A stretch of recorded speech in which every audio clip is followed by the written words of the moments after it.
My name is Yoav Potash, and I produced and directed the film Crime After Crime, which is premiering at Sundance this year in the U.S. documentary competition.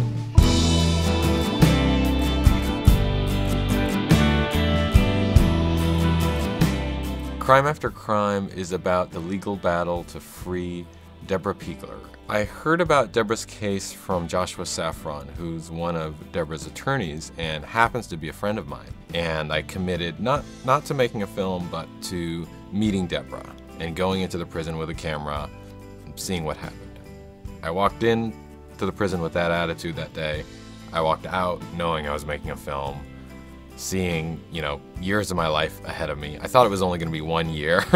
Turned out to be about 5.5, but it's quite a story. She was a woman who was abused as a young girl and then eventually was connected to the murder of the man who was abusing her. So that led to her being incarcerated for life. She was threatened with the death penalty, so she really had no choice but to enter into this plea deal to save her life. And then in prison, she really blossomed as a leader.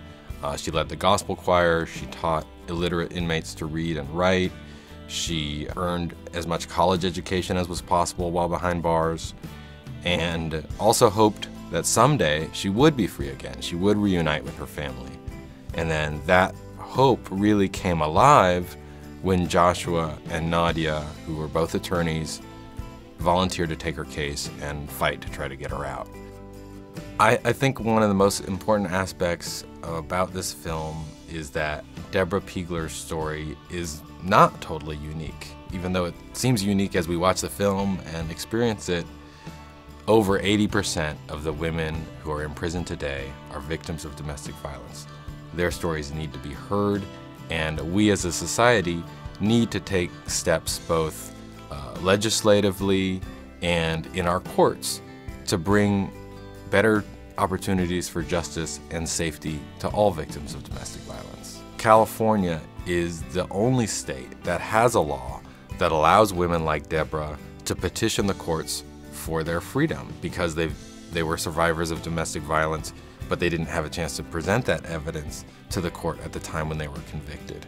While that law enabled these lawyers to step in and take Deborah's case and fight for her freedom, in 49 other states, that couldn't happen right now. And so this film is hopefully going to inspire people to demand that kind of change so that there can be better opportunities for justice in their communities.